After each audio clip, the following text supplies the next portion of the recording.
রাজনীতির নতুন ভাবনা আসলে বাংলাদেশের জন্য এটা আরও বেশি প্রযোজ্য। অন্যান্য দেশের তো থিমটা একই থাকে, থিম সংটা থাকে, হয়তো ডালপালা লতাপাতা আবার নতুন সংযোজিত হয়, কিন্তু বাংলাদেশের থিমটাই কেমন জানি, থিম সংটাই শুধু ঘুরে ঘুরে ঘূর্ণায়মান। তো কোনো সরকার বলে তো যে ডিসেম্বরের নির্বাচন, তো আবার আরেক হবু সরকাররা বলে যে আমরা বিশ্বাস করি না। তো এই যে টানাপোড়েন রাজনীতির নতুন ভাবনা, কিন্তু টানাপোড়েনের মধ্যে থেকেই ভাবনার সূচনা হচ্ছে এখন এই সময়টা ভীষণ অস্থিরতম সময় একটা বাংলাদেশের জন্য, বাংলাদেশের রাজনীতির জন্য। কারণ একই সাথে একটা অন্তর্বর্তীকালীন সরকার হলো, একটা সরকার পালিয়ে গেল। অন্তর্বর্তীকালীন সরকারের কাছে জনগণ এবং রাজনৈতিক দলরা আশা করলো যে সর্বোচ্চ 6 মাসের মধ্যে নির্বাচন দিবে। অন্তর্বর্তীকালীন সরকার সেটাকে 18 মাসে নিয়ে, যেটা সেনাপ্রধান বলেছিলেন সেটাই 18 মাসে নিয়ে গিয়ে থামালেন।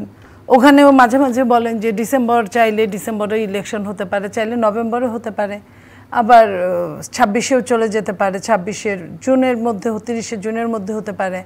আবার এটাও বলেন যে আগে স্থানীয় সরকার নির্বাচন, তারপরে এই যে আপনার নতুন ভাবনার তো কোনো ভাবনা, রাজনীতির ভাবনা, দেশ যেহেতু রাজনীতিতে চলে, রাজনীতির ভাবনার একটা স্থিতিশীলতা থাকা চাই, কিন্তু এইখানের ভাবনাগুলোর কোনো স্থিতিশীলতা নাই।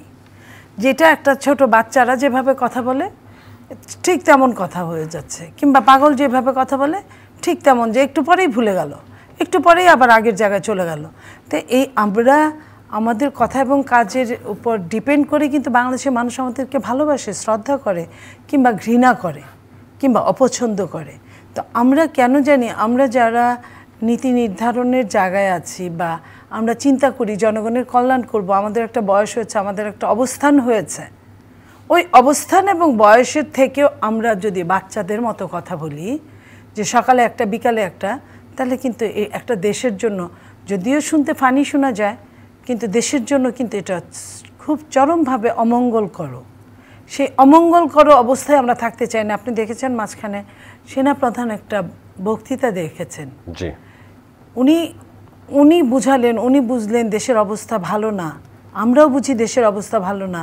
একজন স্বরাষ্ট্র উপদেষ্টা রাতে 3টার সময় প্রেস কনফারেন্স ডাকেন, দেশের অবস্থা ভালো হলে ডাকার কথা না, কিন্তু উনি প্রেস কনফারেন্স ডেকেও আবার বলেন যে পরিস্থিতি আগের চেয়ে উন্নততর।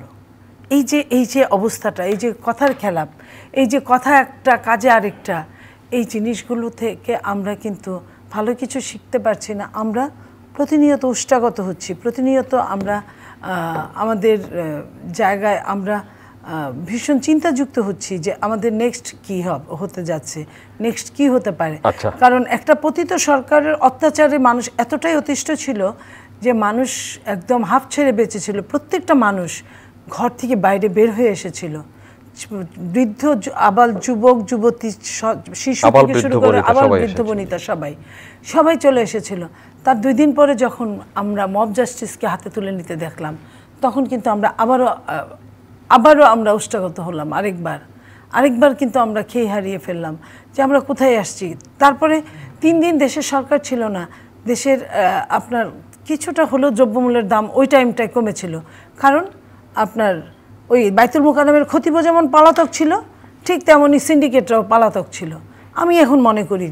তারপরে সরকার আসলো, যে সরকার আসলো তার কোনো রাজনৈতিক দল নাই, সে কোনো রাজনৈতিক ব্যক্তিত্ব না, তারপরেও কিন্তু আমরা সিন্ডিকেটদের দৌরাত্মে আমরা কিন্তু অতিষ্ঠ হয়ে উঠছি।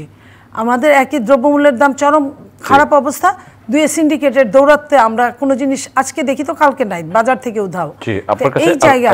এই জায়গা থেকে বলতে চাই যে রাজনৈতিক নতুন ভাবনার সাথে বাস্তবতার মিল রেখে ভাবনা করা উচিত। ধন্যবাদ আপনাকে।